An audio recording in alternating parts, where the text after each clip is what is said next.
The following is a Spirit Street production.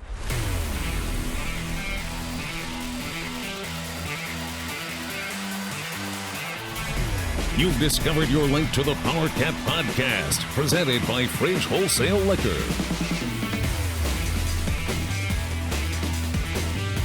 It's the Power Cat Podcast. And now, let's go to the Spirit Street Studios. Here's your host, Go Power Cat publisher, Tim Fitzgerald. Welcome to another edition of the Power Cat Podcast. I am your host, your tour guide, your role model, Tim Fitzgerald. What? I don't think that's accurate. And that's Renegades, and that's our Carlson, and they're here too. By the way, I pointed on a podcast. It'll only work, Zach, when we, if we ever, what are we trying to do? I don't know. Have cameras and show it on the. It's called simulcast. I don't know. But no, that's if it's live. It's been a long day. Let's get a little peek behind the curtain here, where you get to see the Wizard of Pod. I went there again. Hey, we did the sound podcast, and now what we are calling the Sources podcast. Then we did a press conference, and then I finished that up. And I had the incredible experience of having one of my annual visits. Not one of my annual. You only get one annual visit. But one of my visits from Robert Lipson. Hello, Tim. Is it a good time to come in? It's never a good time. In fairness, it was an appointment. I mean, he had an appointment. I didn't think this day would be this hectic. So I have very bad news for you moving forward for the next 12 weeks. Oh, I know. Well, there was other factors involved in my day that I won't get into. But, yeah, adding Robert into it was interesting. So, Tim, still have cancer? Yeah, Robert, I do. Is it terminal? Thanks, Robert. Thanks, Robert. Oh, no. Well, I don't know. Ask me when I'm dead. I mean, I think the answer would be yes. Well, I guess you'll find out. There you have it.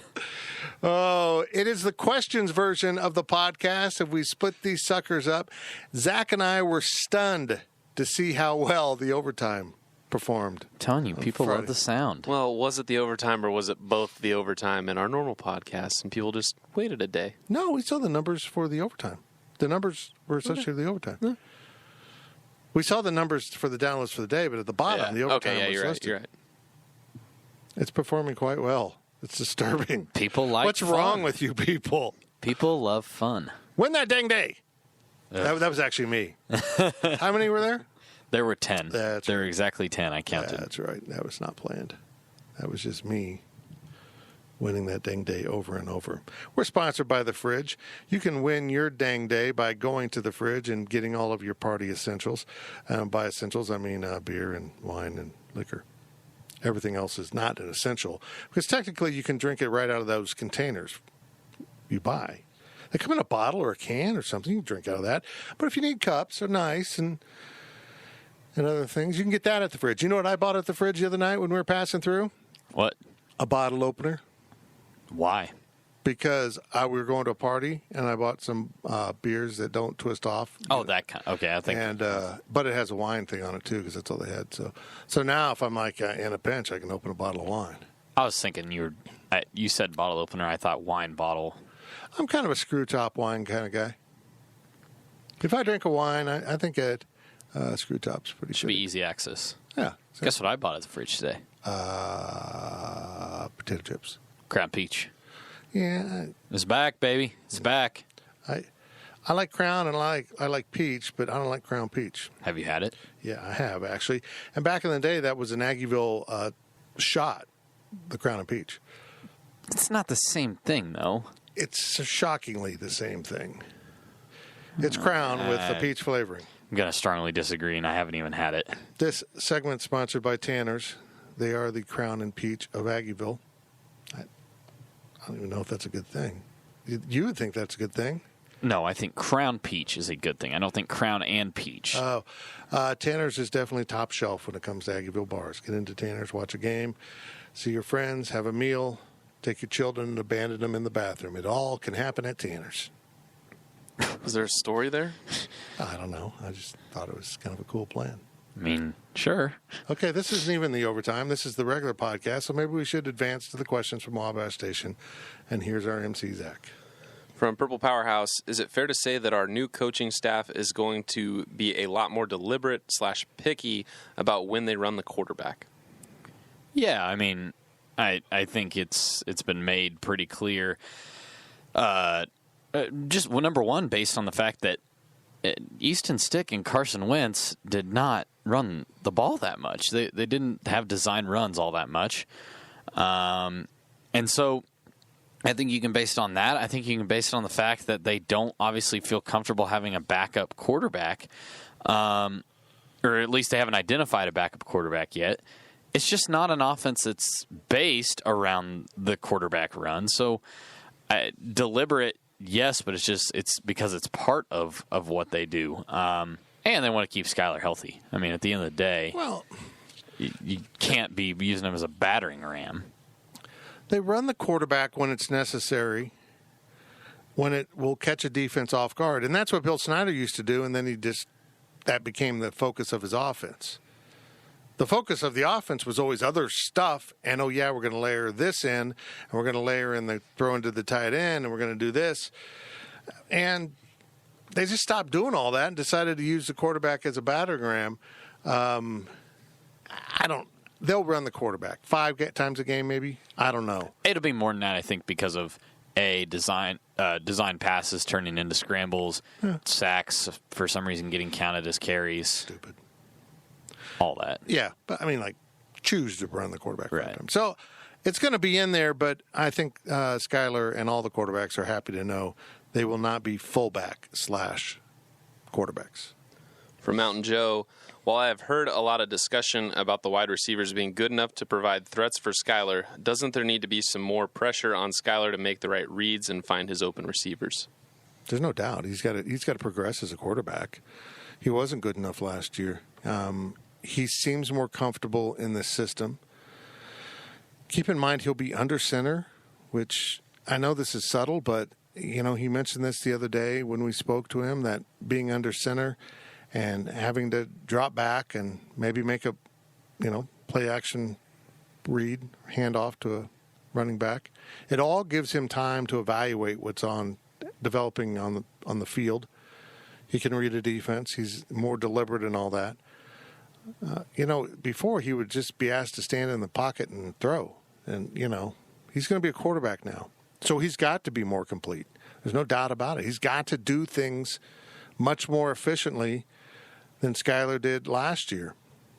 If he's making bad reads and not ever getting past his first read or even second read and he's throwing interceptions, K-State's got big trouble. I think we all agree. Well, and I don't think maybe we've come off as wrong. We've been talking about the receivers doing him a solid because it's one of those, would you say half and half? I mean, I don't know who technically gets more of the pressure put onto them.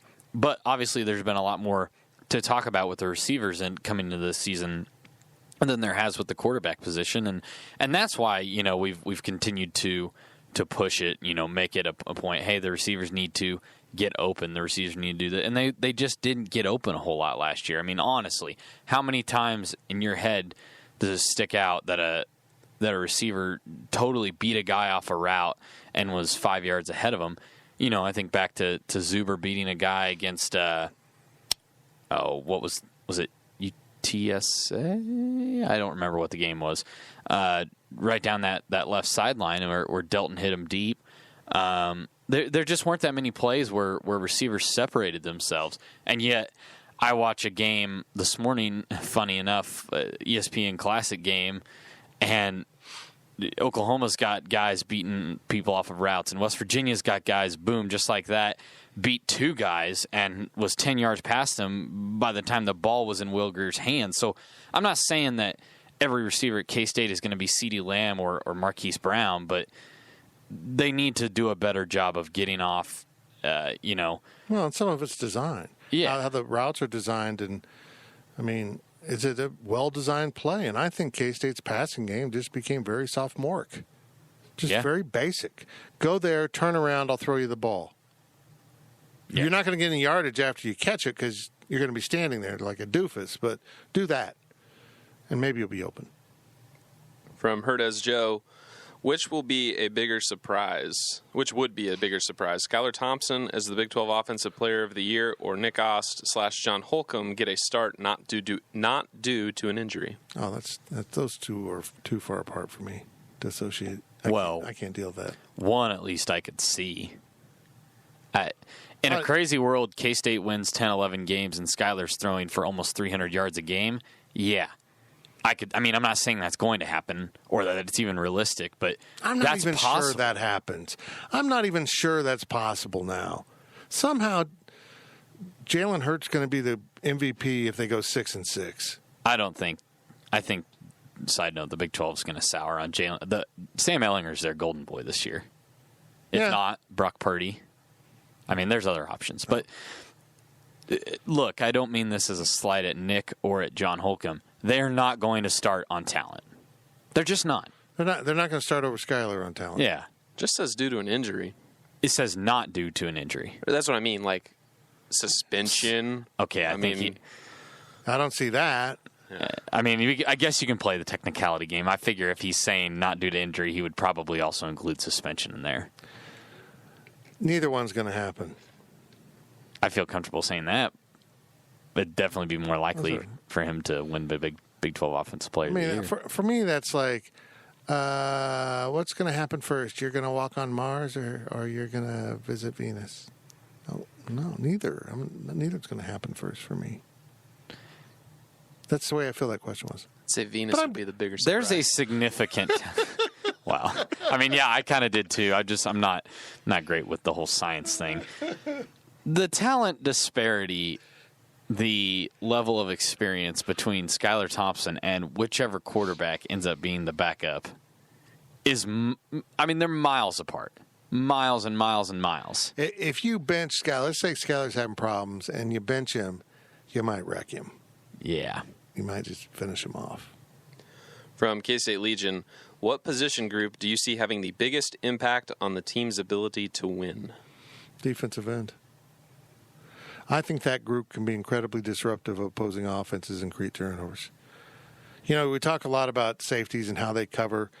If defensive ends aren't letting the quarterback have enough time, that changes everything for a secondary and make you look a lot smarter if the quarterback's got to get rid of the ball quickly. You can also say offensive line, I think. This offensive line and this run. Okay, so number one, they've continued to press the fact that they're going to run the ball, and they've got multiple options they feel good about. They're not making it a secret. They feel comfortable with what they have. So one of those guys is going to emerge, whether it's Jordan Brown, whether it's James Gilbert, whether it's Harry Trotter coming out of nowhere and stealing everybody's hearts. Somebody is going to be a guy eventually that you can rely upon. And they've continued to also say that the offensive line depth is big.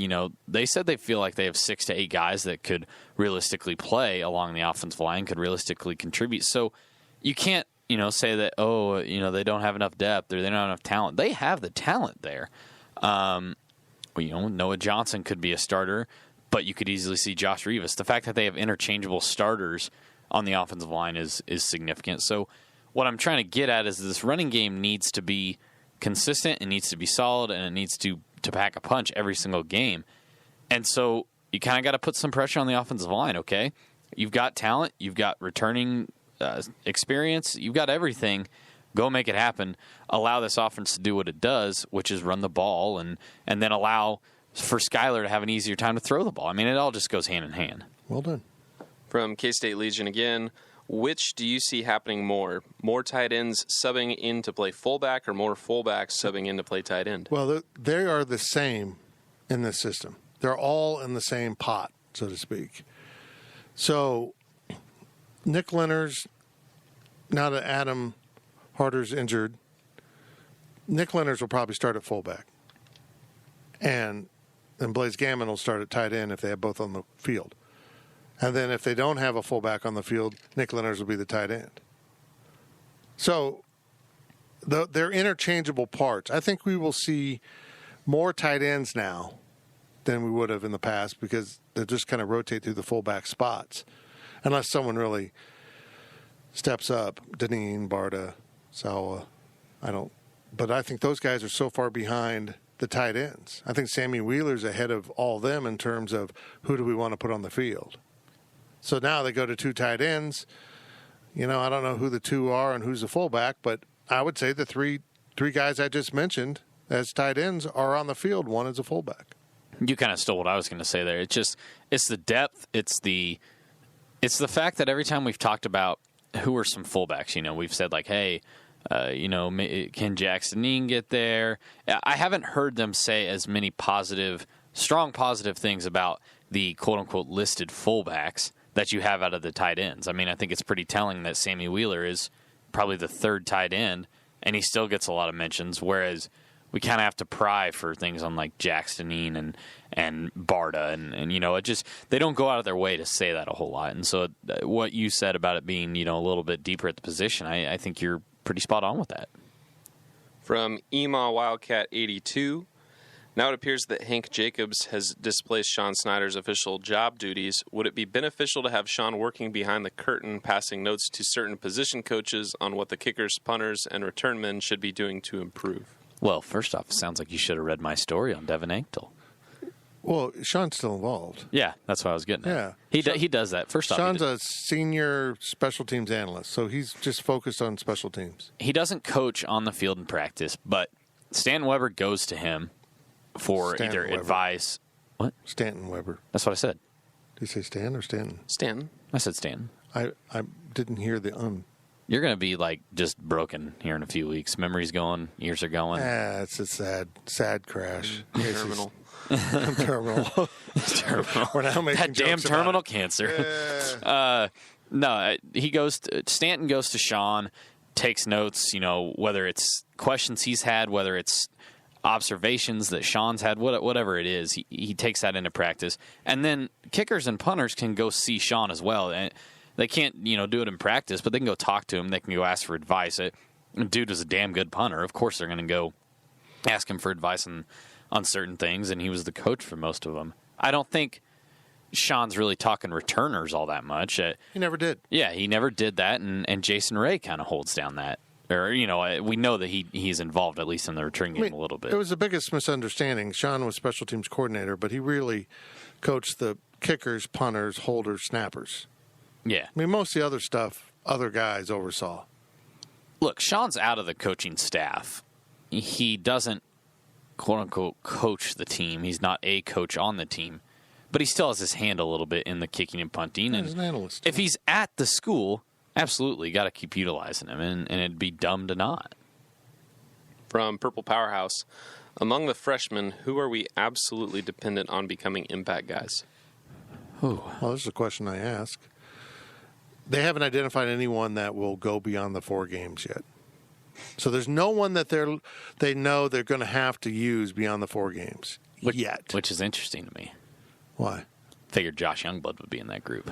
Yeah. That is interesting. So, in glass half full, Sebastian Taylor, Malik Knowles, Dalton Schoen have all really stepped up, and they feel good about this receiving group with a few other guys that they... Joaquin Gill. Yeah, Joaquin Gill. I don't mean it bad to him. I always forget about Joaquin because he was a quarterback when he started here. And, you throw in Landry Weber, and you got another guy who isn't going to be an idiot out there. He's going to run the right routes and do the right things. That's glass half full.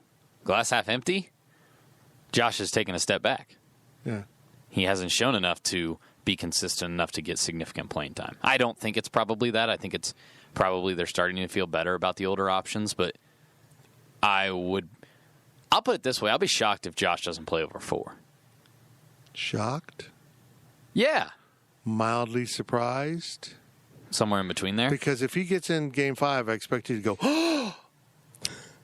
Like that. I mean, I will make it a big deal. Film it. I know. I will make it a big deal to let you know I was right. Okay. You know that, right? Okay. Baylor game. I guess it would be if he didn't get any. I don't understand what I'm saying anymore. But I don't think there's anybody on the team. God. There's nobody on the team that they're dependent on. Okay? Like, No. they would have identified him by now. They're not in such a bad situation in any spot on the roster where they absolutely have to play a freshman. If we get into injuries, linebacker maybe, they might go for it. Yeah. Somewhere in the secondary, if they get dinged up or they're not getting the right answers, they might go for it. Receiver, as you mentioned, they might go for it. But I think running backs will be used 4 games or fewer. Quarterback, no. I guess Chris Herron could step forward at receiver. I don't know. It's going to be interesting. But if I had to guess going to the press conference and asking Coach Kleiman about that specific thing, nobody's going to do it unless a circumstance arises through the process of the season that demands they have to use them. Yeah. Last question of the first half. I almost said overtime. I know. I got so confused. I thought we were done. Last question of the first half. From Wildcat Wabash, he has 3 hot takes to rank from most likely to least likely to happen. Okay. First one. By the end of the season, a freshman running back will overtake one of the 3 veteran running backs in the rotation. 2. Skylar will beat Easton Stick's 62.3% completion rating last year. 3. Chris Herron will score a touchdown at the wide receiver position this season. Number 2 is easily the most likely. That Skylar will exceed 62.3? Of those 3 options, that's easily the most likely. I'm going to go Chris Herron in mop-up time gets a touchdown. I don't think Chris Herron is going to get on the field at receiver with in a throw. I think if Chris Herron is on the field at receiver, you're towards the end of the game where you might throw one pass. That's all it takes. I mean, That's I what guess. he said. If they have then maybe it's from Skylar and it's a touchdown and it gets him to 62.4%. Look, your starting quarterback, the running back thing Running back's cannot least happen. likely. That can't happen.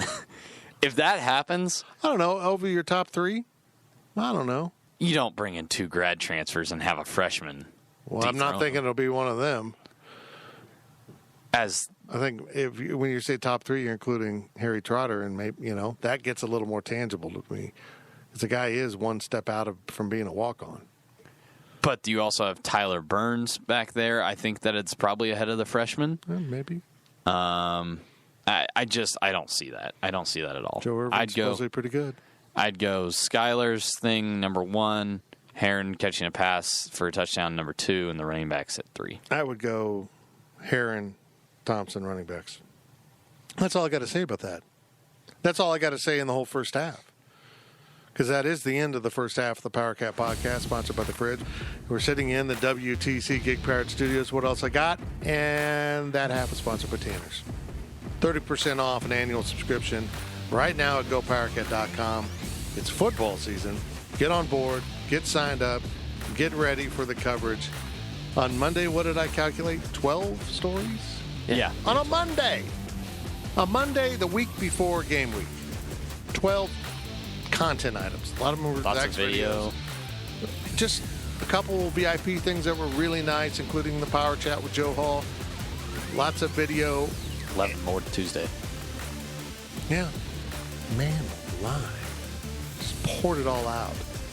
I put a lot of emotion in that. I got to save some for the second half because it's right after this break. The gang will return with more of the Power Cat Podcast.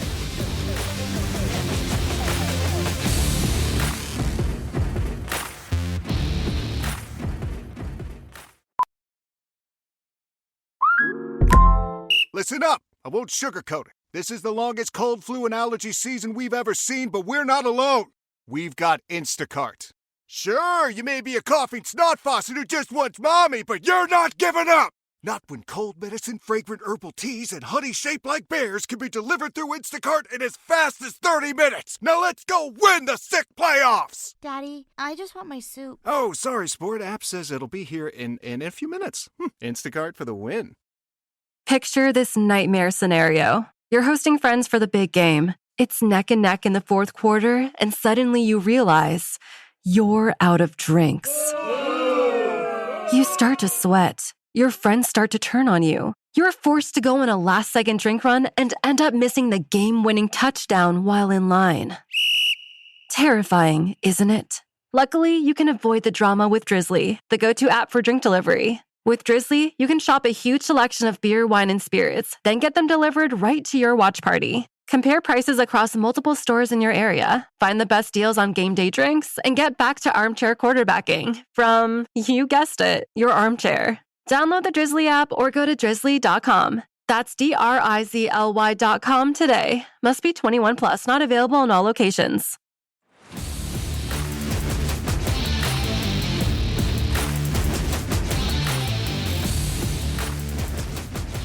Back to Fitz of the Power Cat Podcast, sponsored by Fridge Wholesale Liquor. Welcome back to the Power Cat Podcast, sponsored by Fridge Wholesale Liquor. We're sitting in our beautiful studios. We sound great, although we got a fan running. You probably can hear the fan in the background. It's hot, man. It is ungodly hot in Kansas. Like the other morning, I walk out and I go, oh, it's so lovely. It's wonderful out here. And then 2 days later, it's just like we're resting on the face of the sun. One of these days, everyone will understand that I am right and that winter and fall are the better seasons. It's a fact. I got nothing. It's a fact.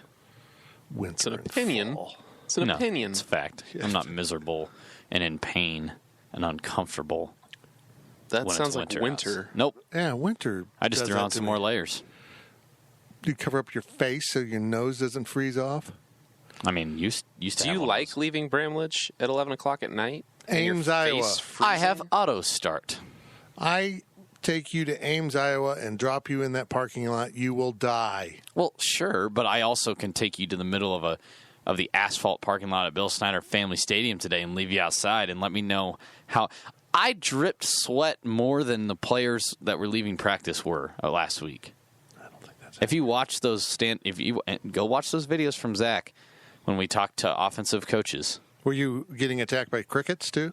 No, we were on the other side out of this. That's why we moved over there. Is because the sun was so bad. Yeah. It was miserably hot, so we moved over into the shade. Now there's crickets in the shade. Yeah, the crickets are ridiculous. Speaking of ridiculous, this is the Power Cat Podcast. The questions version is that we stay with the traditional format of taking your questions from Wabash Station. This half is sponsored by the High Low. Get down to Aggieville. Say hi to Seth. Pound the Seth Stone. That sounded awful. I did not mean it the way it sounded. Pound beers with the Seth Stone. Wow. Clip that for him and no. send it to him. Oh, that went bad real fast. My apologies, Seth. It's pretty bad when you say something and you can hear yourself like you're like, yeah, that's not good. It's kind of like that moment before, you're going to be in the accident, crap, I'm going to be in an accident and I can't stop it. That's what that was. Get into the high-low. Go play a little Milwaukee roulette. Have some pizza.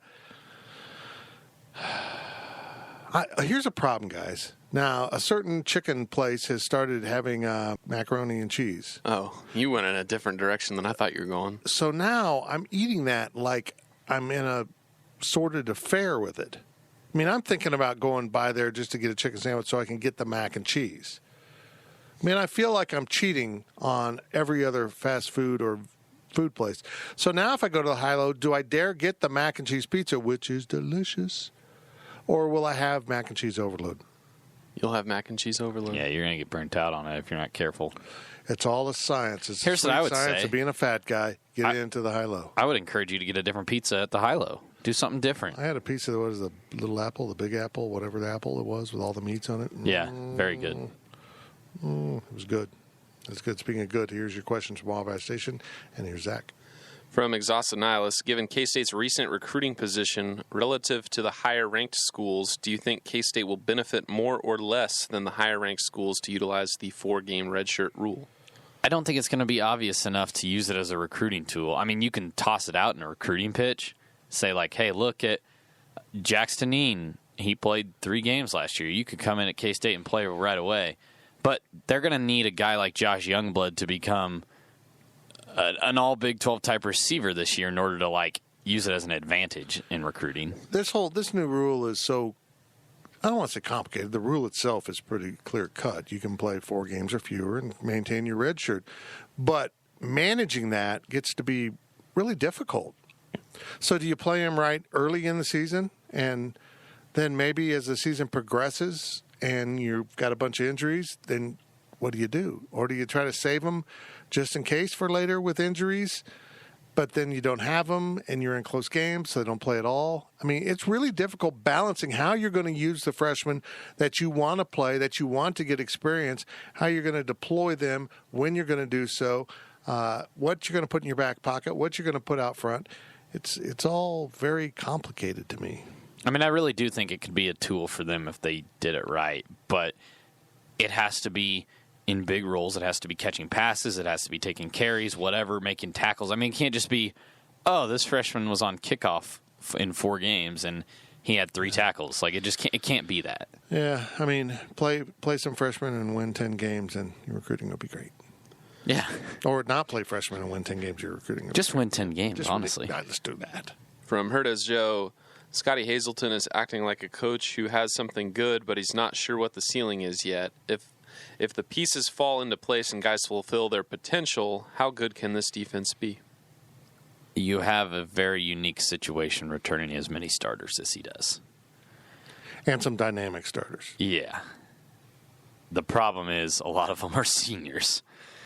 And it's good for this year, and it gives them confidence, obviously, but it's very tough to judge him this season and next season. I guess what I'm trying to say here is that what he has right now is not exactly his. Might make him look better than they would be. And then have a very high bar for next year when, honestly, he should be allowed to rebuild. Yeah. And I don't think he's unsure of what he has right now. I think he knows what he has. I think he knows a potential of what it could be. Guys like Wyatt Hubert, hey, if he plays at an All-American type level, we're going to be really, really good. I think he thinks they're going to be good regardless either way. It'll be tough for this defense to be, quote-unquote, bad. But I would very strongly urge fans, yes, get excited about what he could do, about what they could do this year. Get excited about who he is as a coach, because he did have a really good defense at Wyoming. Let's not forget that. I mean, they were, I think top 30 or something like that in total defense last year, and Wyoming wasn't that good of a team. But it's not going to what it is this year is not what it's going to be in 2020. It's just the way the cards are going to fall.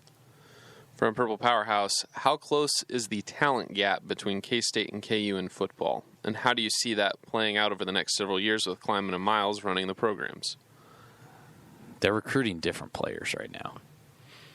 Look, you can't really judge recruiting for 2020 yet based on commitments.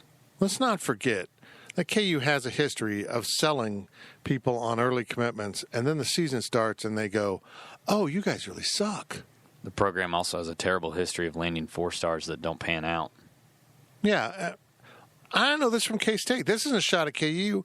A lot of times if you're a program like K-State or KU, and that's a big gap in quality, a 6-6 team and a 1-11 team, if you're getting a 4-star, he's either local, so he really likes you, or, Skylar Thompson being that case, or there's something that makes everyone else pass over him and he all of a sudden finds you very attractive. That's just the honest truth.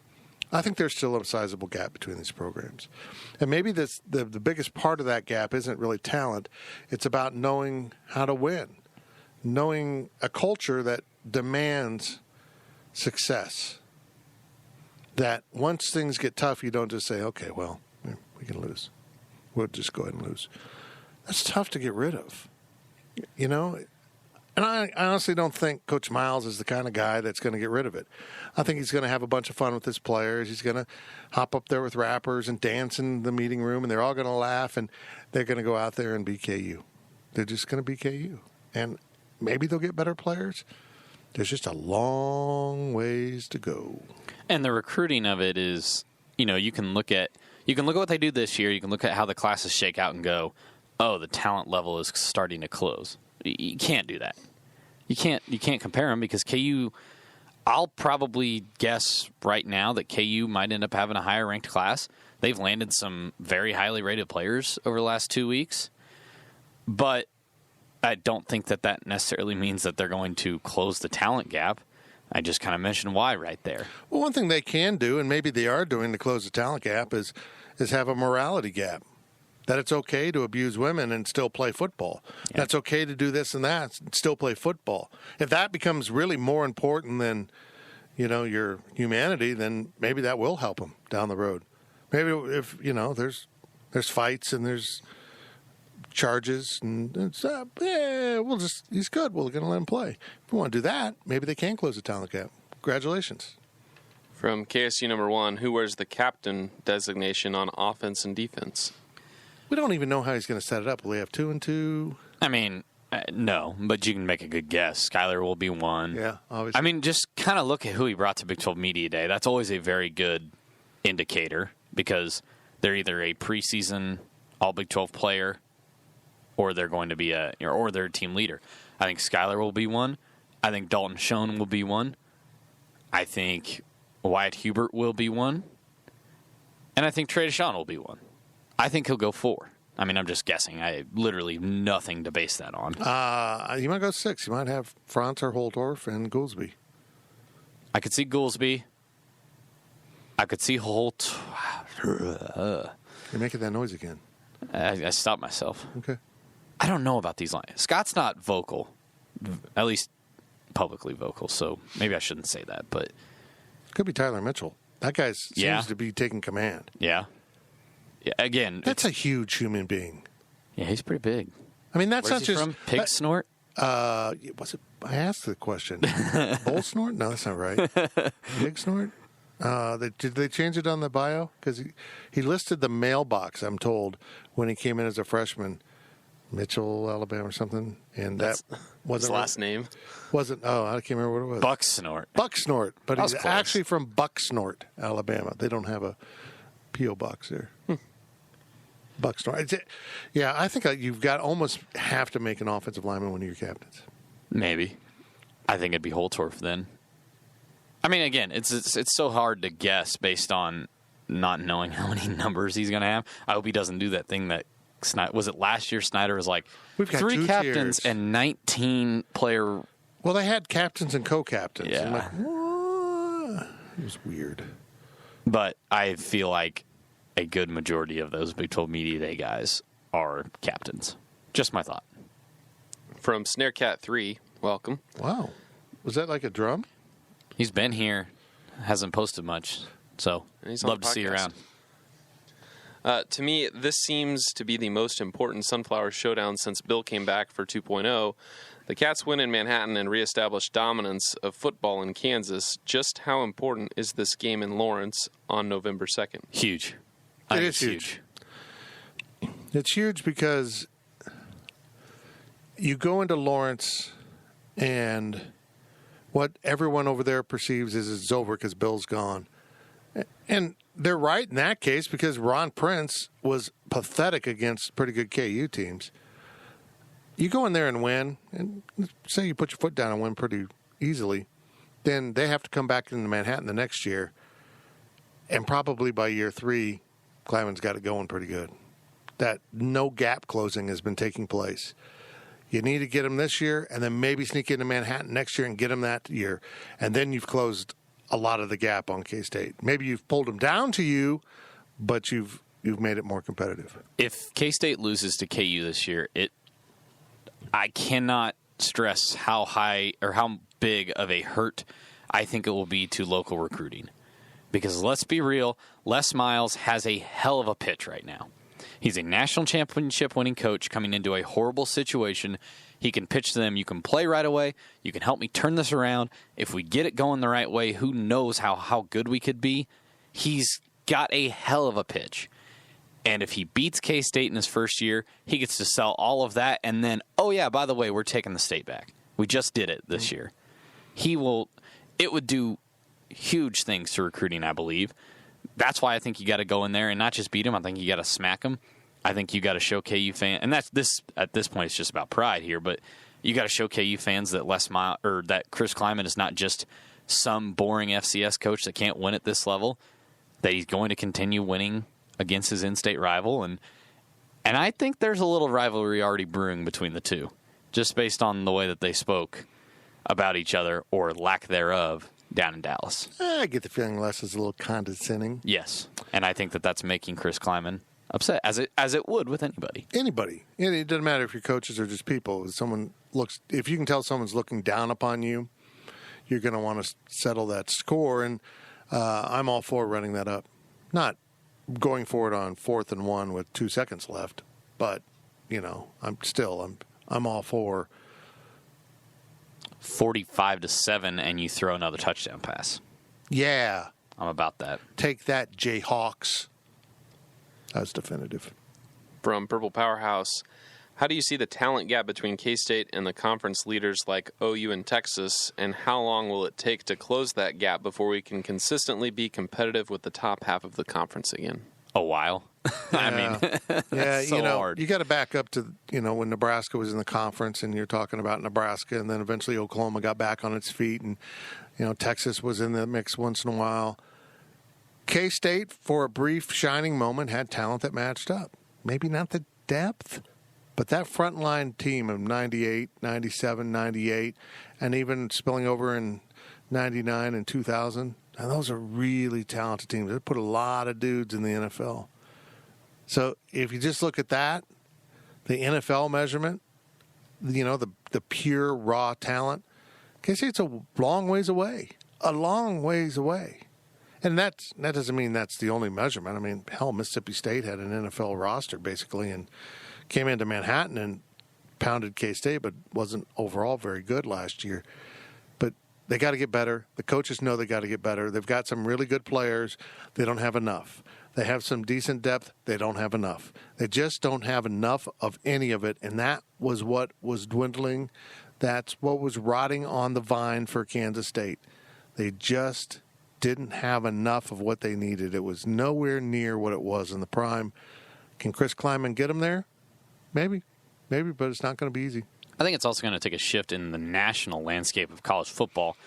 Teams like Auburn starting to win a lot of football games. Because let's be real, recruits right now, 5-star recruits, are starting to pipeline to Alabama, Clemson, Oklahoma, a little bit Texas, some. I mean, the more parity we start to see in the college football playoff, that will dilute Oklahoma and Texas a little bit. It will make them not as strong. I mean, they're still going to be damn good and still have elite recruiting classes, but they're not going to have as many in there, and that'll make it a little bit easier for K-State to get back to the pack.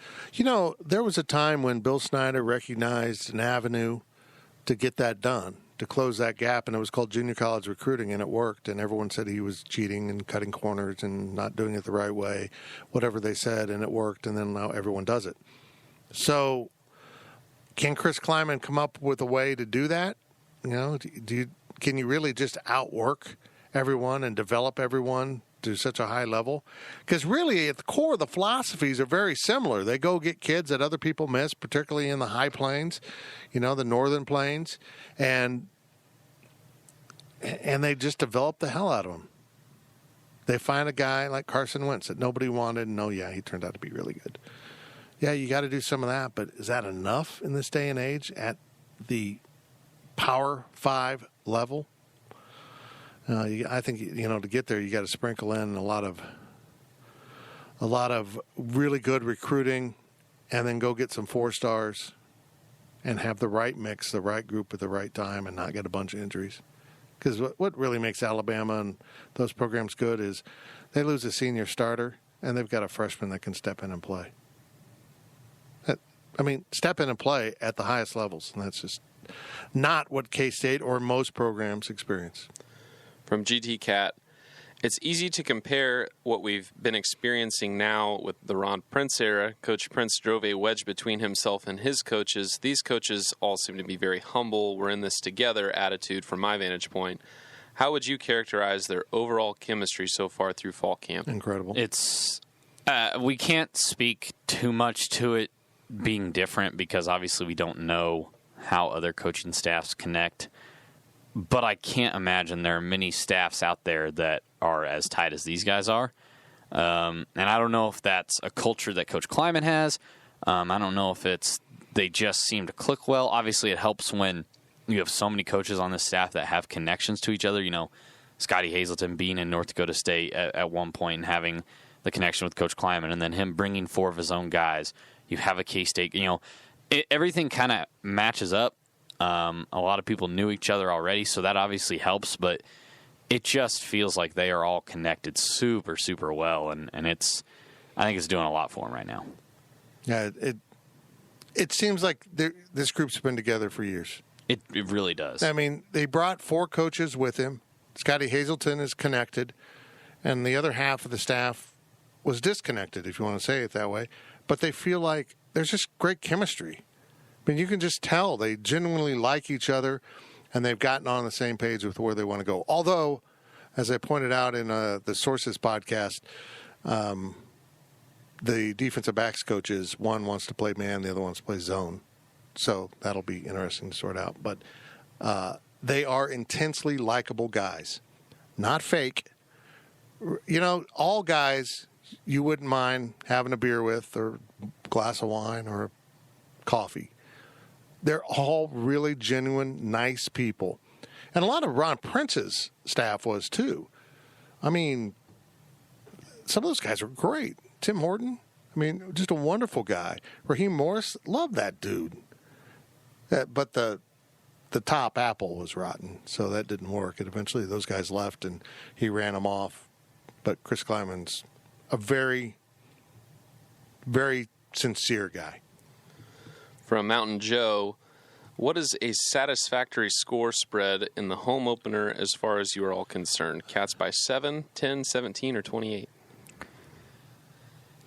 First, let's put on the table Nicholls State is a good program. This is Yeah. a top 10 FCS program. They have beaten other programs, including Kansas last year. That's why in a game for me that's against a team like that isn't just some rollover school at K-State's or at some rollover FBS school. B, it's the first game of the season, so you're always working out the kinks and the iron, shaking the First rust game off of the the program. iron. I mean, first game of the program. I mean, yeah, there's just so much that goes into it. That's why it's so tough for me to put a number on it. For me, it is I don't ever want to feel like, oh no, is K-State going to lose this one? even if they end up winning by 3 touchdowns, you don't want to have that feeling in the fourth quarter. It's only 1 touchdown. I would say going into the fourth quarter with a 3-score lead, 17 points. 31-10 final score? Yeah. Something like that? ish, yeah. Yeah. It's just don't have that feeling. I'll give you till about the third quarter to really shake them. Make it comfortable enough, you know, not joyously comfortable. Boy, this is fun. We've scored 4,000 points against this team, but don't put it in doubt. Last year against a pretty mediocre South Dakota team as the season played out, they were the better football team in that game and lost. Should have won. Last question of the podcast. It's a basketball question from Purple Powerhouse. As things stand right now, what do you see as the basketball team's ceiling this year? Depending on how the freshmen develop and adjust to the speed of the college game, I could see us being better than expected. Well, if the freshmen really erupt, yeah, they'll be better than expected. Well, and that's why it's his sentence right there, depending on what the freshmen do, is so crucial because they can't just rely on X and Cartier. They have to rely on literally every freshman. Well, not every freshman. They need Dejuan to step up big. They need like Montavious or Antonio to do One of something. the big guys. I mean, they need these newcomers to contribute in a significant way, and it can't just be 2 to 3 minutes here. It needs to be significant time because I just don't think they have enough upperclassmen talent to get it done. They need a little bit of everything. So I don't mean to dodge the question, but he kind of answered my question by prefacing his question. Am I fair in saying that I would be not overjoyed, but very, very satisfied, very pleased if they're on the 8-9 line of the NCAA tournament with what they have? Because it feels what they lost? It feels like they're more right now in the 11 to 12 if they're going to make it. They're on the bubble. Yeah. They're really on the bubble. So just getting in the tournament solidly would be nice. 8-9 line, I'm thinking, hey, this team's pretty good. If they get above that, I'm stunned. That means someone has turned into an NBA player. So we'll see.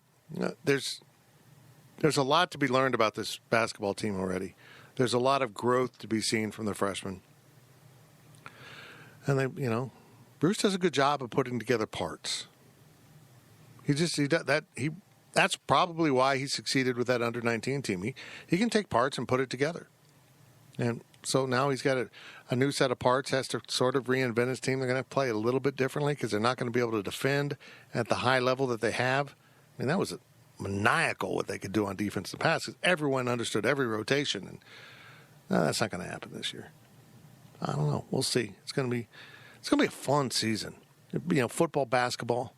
It's going to be a fun season. There's so many unknowns on both sports, and it could lead to really high highs, like unexpected highs, or it could end up being crap. But we'll be along for the ride. It's going to be fun. We're going to cover the heck out of it at Go Power Cat in ways that if you think you know how we cover K-State sports, you may not be right. 30% off an annual subscription right now at GoPowerCat.com. It's official. We will now have a podcast every day of the week, because we are now able to announce that my TV show that aired for the Spirit 14th season, The Drive, we will be putting an audio version of it, the podcast version of it. We can no longer put the highlights up on the internet because ESPN owns the rights to those, so we're just going to put up Scott Chasen, my KU co-host, and it'll appear on both of our sites, so that's pretty cool. So that will come up. It'll be 7 a week. That'll go up at right after 12:01 a.m. on Sunday night, Monday morning. So very cool. Very cool. A lot of podcasts. Those will always be free because we can't really put those behind the paywall. But it gives you a little glimpse of what we do at GoPowerCat.com. We appreciate you listening to the PowerCat podcast. The overtime will come on Friday. Be warned. I will not use 10 win the dang days. Dang it. PowerCat Podcast. All rights reserved. GoPowerCat.com and Spirit Street Publishing.